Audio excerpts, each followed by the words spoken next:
I went camping last weekend out near the Cascades in Washington. It was this remote place I go to often, about 20 miles past the last ranger station. It was me and my dog Boone. He's a husky, stubborn, independent, but loyal as hell. I've had him for 6 years now and I take him everywhere I can. He's pretty much my best friend. Personally, I've always enjoyed the company of dogs more than people. Some say it's weird, but I feel the same way about most of them. Anyways, we've done plenty of trips like this before. Hiking, fishing, and sleeping out under the stars. He's always been the kind of dog that keeps his distance, scouting ahead but never too far. We were about 4 miles from camp on a trail that winds up along a ridge. Boone ran ahead like usual, ducking through the trees. I called for him a couple of times, and he'd let out a bark to let me know where he was. He'll come back when he knows I'm ready to go, or if he knows I'm serious about him returning. Otherwise, he knows to just check in with me. 10 minutes after the last check-in, I heard him yelp. It was sharp and loud, like he was startled or hurt. I froze for a second, then called his name in my serious voice to let him know to come back. But he didn't come back. I started jogging down the trail where he'd gone, calling out every few seconds. There was no reply, which made me worry even more. He likes to lead, sure, but he always comes back the second I call him in my serious tone. He's a good boy like that. I spent maybe 15 minutes searching, checking between trees, scanning the brush for movement, looking behind every stone, and checking every gully. There were no tracks, no broken branches, nothing that showed where he'd gone. Then I heard something behind me. Boone came walking up the trail from the back like nothing had happened. I was relieved at first, but really quickly I noticed something. Normally he'd circle around me, run ahead and do his own thing. Now he stayed glued to my leg so tight I kept tripping over him. He didn't look scared, but he wouldn't leave my side. I also noticed his eyes. His left eye is blue and his right eye is brown, except now it was reversed. I told myself maybe I remembered wrong. The light was weird, or I was just tired. I pushed it from my mind because I was happy he was back and didn't look the worse for wear. Back at camp, we ate like normal. Then he lay next to the fire while I cleaned up. He didn't eat as much as usual, but I figured he was just worn out. Around 11, I crawled into my tent. He followed me inside and curled up near the door.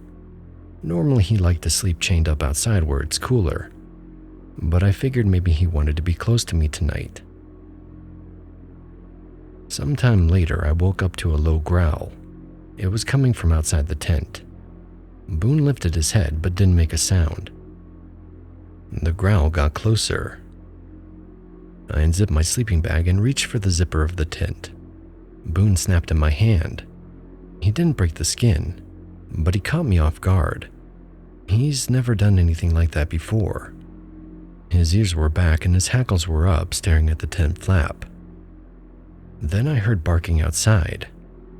It sounded like Boone, but I was staring right at him, and he wasn't making a sound. Next, the dog outside started talking like Boone does with this high-pitched kind of drawl. I don't know how to explain it better, but he's the only husky I've heard talk like that. After that, the dog outside started pawing at the tent, growling and trying to get in. I didn't know what the hell was happening.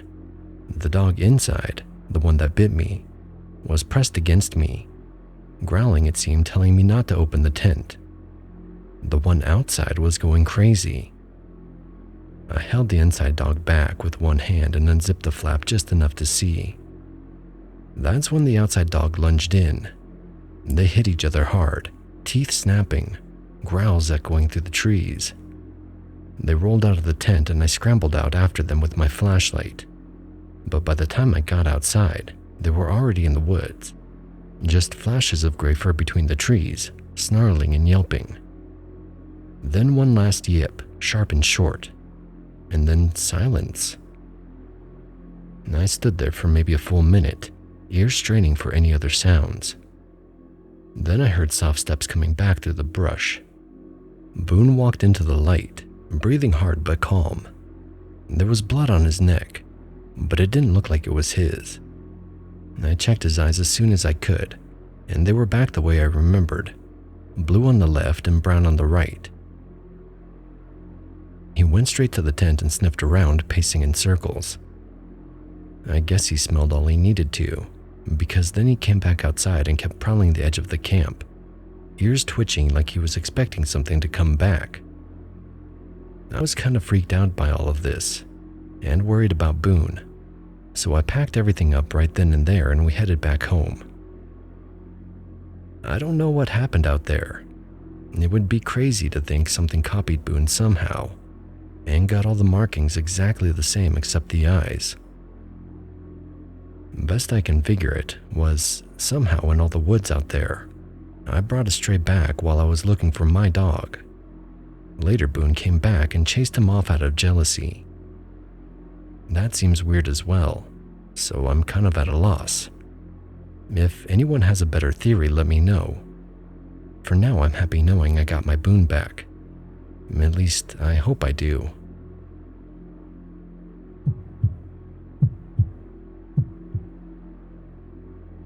So this happened back in June of 2016 when I was 18. My girlfriend and I had been dating for about 6 months, and I wanted to do something special. So I took her up to my family's cabin on the northern end of Priest Lake. It's pretty remote up there. Our property is basically the last one before you hit nothing but forest for miles. The drive up was fine. In fact, the whole day was perfect. We went swimming most of the day, and in the evening I grilled up this little romantic dinner with steak and lobster and candlelight down by the shore. It was one of those warm summer days where you don't want to be inside at all. When we finally went to bed around midnight, we left the window open because it felt so nice. I woke up maybe around 2 or 3 a.m. to my girlfriend shaking my shoulder. "Someone's walking outside," she whispered. I was still half asleep and didn't hear anything, but then I woke up a little more and I did. There were footsteps crunching on the ground near the cabin. No confusing it with wildlife. These were footsteps. Earlier in the night, we'd heard some howling that we figured were wolves, since they'd been coming back to the area. But this was different. This sounded like a person, and there shouldn't be anyone on our property, especially not in the middle of the night. I grabbed my dad's shotgun from the closet and a flashlight. My hands were shaking a little as I went outside. I was trying to be quiet because I was a little spooked. Since I was hoping not to see anything, I kept the light off at first and stood there on the porch listening. That's when I saw movement between the trees maybe 30 feet away. It looked like someone tall ducking between the pines. I turned on the flashlight and started moving it back and forth. There was nothing there except trees and brush. "Hey," I called out. "Show yourself," and I got no response as expected. I walked around the cabin for a few more minutes, not going too far, but I didn't see anything else. I'm not the toughest guy, and I'm not a scaredy cat either, but something had me on edge out there. Eventually I gave up and went back inside. My girlfriend asked if I saw anything, and I told her no, probably just an animal. I didn't want her freaked out as well. She fell asleep almost immediately after that. I tried to sleep but couldn't really, just laid there staring at the ceiling. About an hour later, maybe around 4 a.m., I heard them again. These deep, heavy footsteps going past the window. When I looked out, there wasn't anything out there. I got up anyways as quietly as I could, grabbed the flashlight but forgot the shotgun. This time I didn't even make it off the porch before I saw it. Down by the lake, around 50 yards away. It was big, way taller than me. I'm only 5'9", but this thing had to be at least 7 feet tall, and probably twice as wide as I am. I turned on the flashlight to get a better look, and the second that beam hit it, the thing bolted. I kinda jumped when I saw this because it didn't accelerate like a person would. It went from standing to full sprint instantly, like 0 to 60 in a blink. And it was fast, gone into the trees in maybe 2 seconds. All I could tell was it was on 2 legs, covered in fur, and huge. Then it was gone. I sat in the kitchen for the rest of the night with a shotgun by the door, and I didn't sleep at all. When my girlfriend woke up, I told her we should probably head back early, made up some excuse about the weather, and we left that morning. Growing up in the Pacific Northwest, you hear Bigfoot stories all the time. It's just part of living here. But I've never heard anyone say that they're fast. Like, impossibly fast. I've also heard about dogmen, but I thought that was more of a Midwest thing. To be honest, I didn't get a good enough look to say what it was. Just that it was big, on 2 legs and covered in fur. And I've been back to the cabin a few times since then. Never did see or hear anything weird again.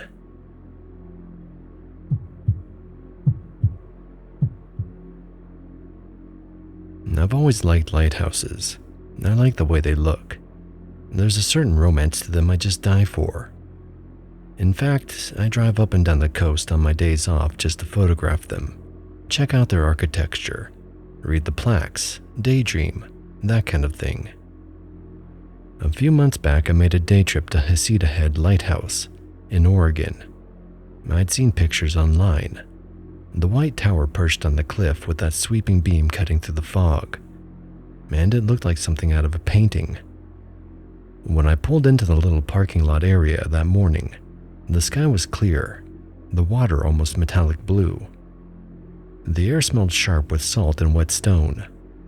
A trail wound up toward the lighthouse, but I decided to walk the beach first to get a few shots from below. I hadn't been there 10 minutes when I heard what sounded like a baby crying. It was faint, almost as if it were being blown in by the wind. I looked around and saw there was nobody else on the beach, just a few gulls in the surf. The sound stopped for a bit and then started again a few minutes later. Since I love lighthouses, I've been on the beach a lot. I know sound can bounce around rocks in the water, but I've heard gulls and seals.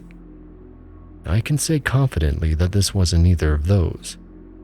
It rose and fell steadily like a real child crying.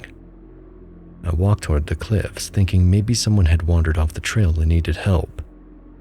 The sand got soft and dark, and the sound seemed to be getting closer. Then the fog rolled in so fast it felt like someone poured milk over the sky. 1 minute I could see the headland clearly. The next, everything vanished except the ground at my feet. My phone lost signal and even the waves sounded far away. I turned around, or thought I did, and started heading back toward where I'd come from. The crying faded in and out, but I couldn't tell which direction it was coming from anymore.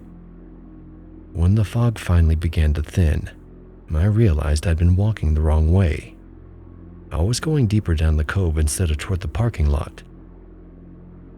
That's when I looked up and saw the lighthouse again.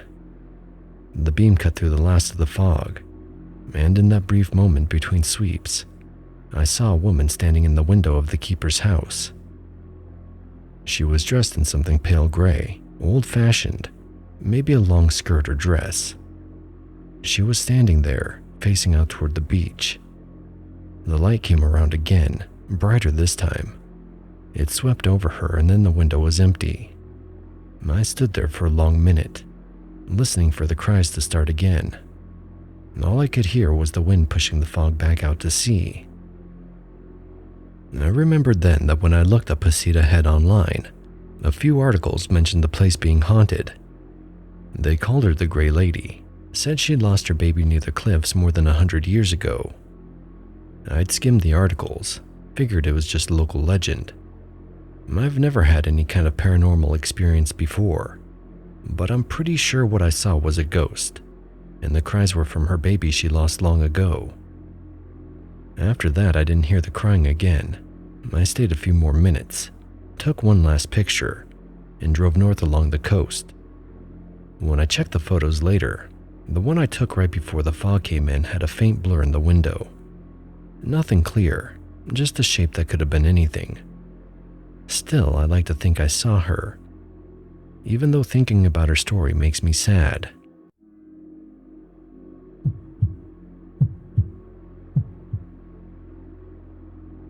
I moved into Sackett Hall my sophomore year, room 314 in C Wing. Before I even got there, I'd heard all about the ghost stories, but I figured they were your typical college tales meant to freak out freshmen. The first few weeks were fine. My roommate, who I'll call Sarah, and I settled in, decorated our side of the double, and got used to the cramped room and the way it was always a little too warm. Sackett on the whole is pretty nice. It's been renovated and it had an early 2000s feel to it when I was there. The hallways are long and a bit dim, even with the overhead lights on, which I found a little creepy. Also, it had a persistent stuffiness that never went away. It was mid-October when things started. I'd stayed up late studying. I'm a night owl anyways, always have been. And around midnight, I heard what sounded like a little girl giggling in the hallway. And at first, I assumed it was someone watching videos on their phone, or FaceTiming back home to their little sister or something. But it happened too regularly, always around the same time, and always with the same quality. Kind of distant, almost playful, but with an edge that made my skin prickle. One night, I cracked open the door to look. The hallway was empty, dimly lit by the emergency exit signs. The giggling had stopped the moment I opened the door. I stood there for a full minute, feeling ridiculous, before going back to studying. The real incident happened 3 weeks later. Sarah had gone home for the weekend, so I had the room to myself. I'd fallen asleep around 1 a.m. after finishing a paper, but I woke up suddenly around 3 a.m. to the smell of smoke. It wasn't like the building was on fire, more like someone had blown out a candle nearby. My eyes snapped open, and that's when I saw her, at the foot of my bed, illuminated by the faint glow of my desk lamp that I always left on, was the silhouette of a small figure, a little girl, maybe 7 or 8 years old, sitting perfectly still. She was facing away from me toward Sarah's empty bed, and I could just make out long dark hair. I shook my head and rubbed my eyes to make sure I was awake. The smoke smell was getting stronger, and I was kind of silently freaking out. I think I tried to scream, but nothing came out. I wanted to move my legs, but when I tried, they didn't do anything. I was able to get up on my elbows to get a better look, though. Then, slowly, she turned her head toward me. That's when she smiled. It was that creepy kid kind of smile. I'm sure you know what I'm talking about. I almost jumped out of my skin at this point. Brandy? I was scared stiff, so it only came out as a whisper. If you don't know the history of Sackett Hall, that's the name of the little girl that is supposed to haunt the place. I heard about it when I got there. The girl flickered like a light bulb about to die, and then she was gone. The smoke smell vanished with her, replaced by the normal scent of old building and cleaning products. I grabbed my phone with shaking hands and texted my friend down the hall. "Did you just smell smoke?" She replied almost immediately. "Yes. It was so faint I thought I was imagining it." I asked around later, and it seems no one else had smelled it except for us on the 3rd floor C wing. I didn't sleep the rest of that night. When Sarah came back Sunday evening, I told her everything. She believed me. She'd been hearing the giggling too, but hadn't wanted to freak me out. We ended up doing some research and found out that our wing, specifically the 3rd floor, had the most reported sightings of Brandy. We stayed the rest of the year, and I saw her twice more. once as just a flicker of movement in my peripheral vision, and once as strange orbs of light bouncing along the ceiling around 3 a.m. Sarah claims she woke up one night to find her desk chair turned to face her bed, even though she remembered pushing it in before going to sleep. After a while, I kind of got used to it. I wasn't really scared anymore. Unsettled, yes, but not scared. There was something sad about her presence, something lonely. Like she was just looking for company in the middle of the night when the dorm was quiet. I moved off campus the next year, but a few times when I'd be walking past Sackett at night, I would look up at the third-floor windows of C Wing, and sometimes I'd think I'd see her looking out the window, although that could have been my imagination.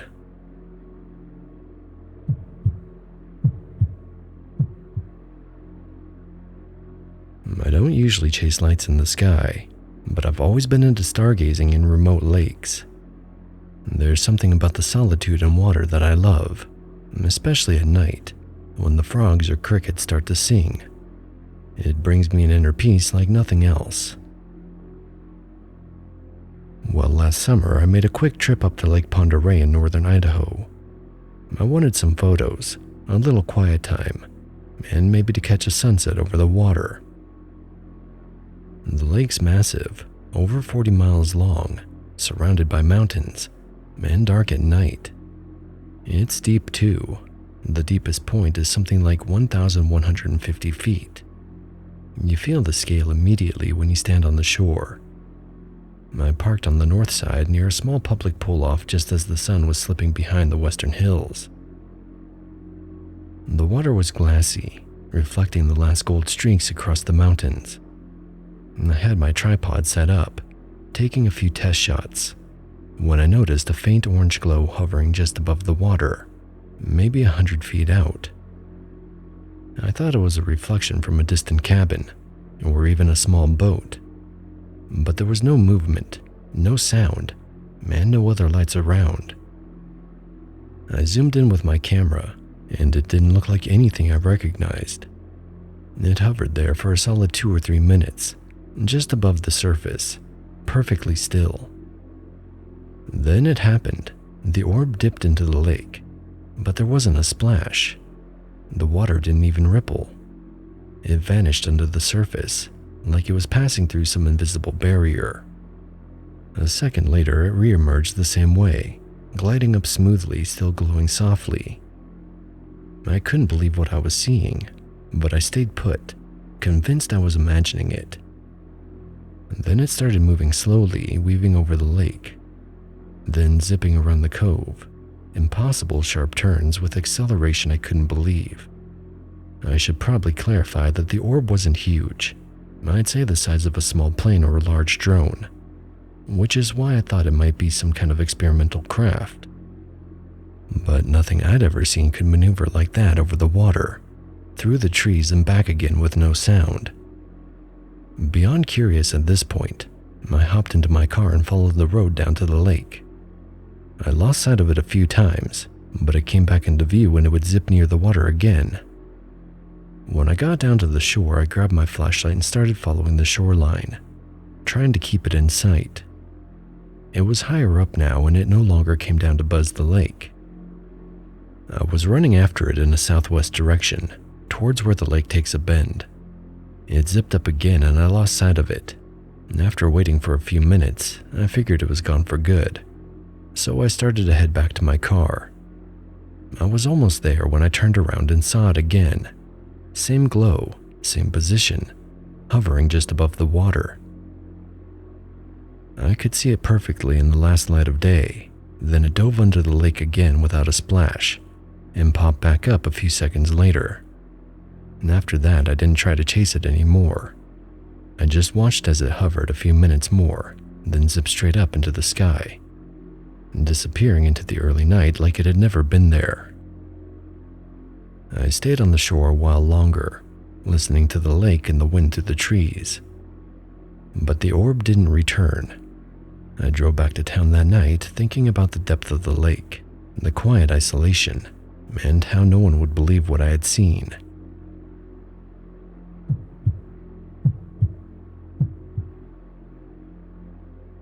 My girlfriend Emma and I have been cross-country skiing together for about 5 years. We're pretty serious about it. We like to do the harder trails, the ones that require actual skill and endurance. So when we planned a February trip to Schweitzer Mountain, we specifically targeted some of their more challenging Nordic trails. The 32 kilometers of terrain up there is no joke, and we wanted to push ourselves. It was a Tuesday, midweek, so the trails were basically empty. Most people were on the downhill slopes or sticking to the easier cross-country routes. We saw maybe 2 other groups in the first hour, but once we got deeper, we were completely alone. The day was overcast but calm. Perfect skiing weather, honestly. We'd been out for maybe an hour and a half when we heard it for the first time. It was a call, kind of reminded me of a moose, but it was much deeper and more angry. It echoed through the trees, unlike anything I'd heard before. I've spent a lot of time in the woods, and I've heard all sorts of animal sounds. I've heard moose, elk, and even mountain lion, so I can say for sure this wasn't any of those. Emma stopped immediately, her skis coming to a halt in the track. What was that? Probably just an elk, I said, though like I mentioned earlier, I knew it wasn't. I didn't think it would be anything to be afraid of, so I didn't want to scare her. I didn't know elk sounded like that, she said. I looked around. The forest was dense on both sides of the trail, the trees creating walls of shadows even in the middle of the day. It's fine, I said, trying to sound reassuring. Whatever it is, it's probably more scared of us than we are of it. Come on, we're making good time. She hesitated a bit, then we continued. About 20 minutes later, we heard it again. This time it was even louder, more angry, and there was no mistaking the proximity. It came from somewhere off to our right, maybe 100 yards into the trees. The sound sent a chill down my spine that had nothing to do with the temperature. Emma stopped again, and this time she didn't say anything, just looked at me with wide eyes. Okay, I admitted. Well, I don't know what that is. Should we turn back, she asked. I pulled out my trail map. We were close to the loop point, the spot where the trail would curve back toward the trailhead. We're almost at the return loop. It's probably faster to keep going than to backtrack at this point, I said. She didn't look happy about it, but she nodded. Let's move fast, though. We picked up our pace, skating hard on the groomed track. We were both breathing pretty hard by now, and I kept glancing into the trees, nervous about something, but unsure of what. It felt like we were being watched. We reached the loop maybe 10 minutes later. I remember feeling a wave of relief as we made the turn. We were officially heading back now. Then, without warning, a massive clump of snow came crashing through the branches above us. It hit me square in the chest, knocking me completely off balance. I went down hard, my skis tangling as I hit the snow. For a split second, I thought a tree branch had broken and a snow dump had landed on me. We weren't under any trees, though. That's when we heard the call one last time. It was much closer now. Hard to tell exactly, but I'd guess maybe 50 feet away. And beneath it, unmistakable, was the sound of something large moving through the underbrush. Whatever it was sounded big as it pushed through the snow. "Mike, get up!" Emma's voice was high with panic. "Get up, get up, get up!" I scrambled to my feet, untangling my skis with shaking hands. We took off like a shot. Emma was ahead of me. She had taken off before I was fully on my feet. I was right behind her, my legs burning as I pushed hard with my poles. She was completely focused on the trail and getting back. I was looking around to make sure whatever we heard wasn't charging out of the trees to get us. It was hard to see into the tree line since the sky was overcast, but maybe 30 yards off the trail, I could make out the shape of something keeping pace with us. It was tall, much taller than a person. I only got a glimpse, but I saw bulk, dark fur or hair, and huge strides that ate up ground at an alarming rate. I didn't stop to get a better look. I faced forward and skied harder. Emma never saw it. She was too focused on getting the hell out of there, and honestly, that was probably for the best. We didn't hear the call again, and after a few minutes, the sound of movement in the trees faded. But we didn't slow down until we were back at the trailhead parking lot surrounded by cars and other people. We sat in my truck for a solid 10 minutes, both of us breathing hard, before either of us spoke. "What was that?" Emma finally asked. I wanted to tell her it was a bear, or some other animal I just didn't recognize, but I couldn't. "I don't know," I said, but that was a lie. I had a guess. I just didn't want to say it out loud because of how insane it sounded. "I think we saw Bigfoot, or Sasquatch, or something like that. Normally I'd laugh at it myself, but I can't think of anything else that would fit the description. Northern Idaho, especially Bonner County where Schweitzer is located, has more Bigfoot sightings than anywhere else in the state. I didn't know that before. I looked it up afterward.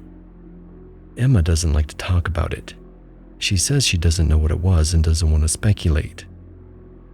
I've been back to Schweitzer a few times since then, but I only go with groups of friends now, and I stick to the busier trails.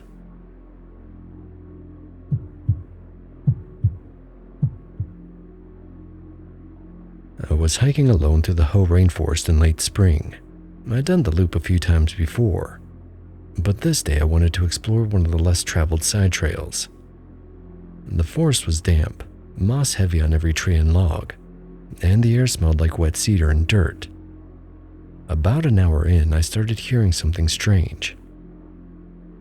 It was faint to begin with, the sound of axes chopping wood and men's voices talking. I stopped dead in my tracks. There shouldn't be anyone here. The park is protected and this trail is almost never used. I looked around, but there was no one in sight, and the trail ahead was empty.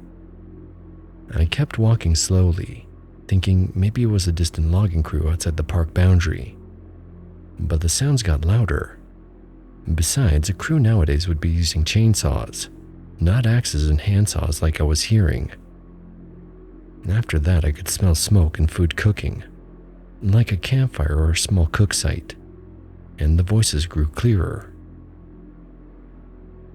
They weren't yelling, just casual chatter, and muffled in a way that reminded me of an old gramophone. I started to get really disorientated and dizzy. Things started to look different. Trees were in the middle of the trail now, like the whole forest was collapsing and shifting. I checked my GPS and found it had went blank. Then I looked at my phone and the app compass was spinning. I tried retracing my steps, but the trail seemed to loop and twist in ways it hadn't before. Trees looked familiar, but were in places they weren't moments ago. I stumbled over roots and moss-covered logs, my footing uneven, like the ground was suddenly shifting beneath me. I don't know how long this went on. The sounds of axes, voices, and campfires pressed in on me from all directions. My stomach churned. My heart rate went up. I even considered sitting down and waiting, but the urge to get out kept pushing me forward. Then it all snapped. The sounds vanished instantly. The smells disappeared. My GPS flickered back on, showing the correct trail and my location. I could see the familiar markers again and the way out. I made it back to my car and sat there for a long time shaking. I told my doctor about it, worried it might have been a stroke or some neurological episode. Tests came back perfectly normal. Doc said I was as healthy as you can get. He said maybe it was stress-related. I've never had a panic attack before, but I don't think those cause you to hallucinate sounds and smells. Since then, I've gone back to the Hoh a few times, always sticking to the main trails, and nothing like that has ever happened again. But I can't shake it. The smell of wet cedar sometimes makes me wonder if I caught a glimpse, or a pool, of the forest as it was 100 years ago, when men worked it and the trees were freshly felled. I don't know what happened. I wasn't hallucinating, or at least I don't think I was. I just know that for a short stretch of trail, the whole rainforest wasn't the whole rainforest I knew, and it felt like I was being pulled back in time. You have been watching Neon Noir, a Radion production brought to you by Spoopy Cola.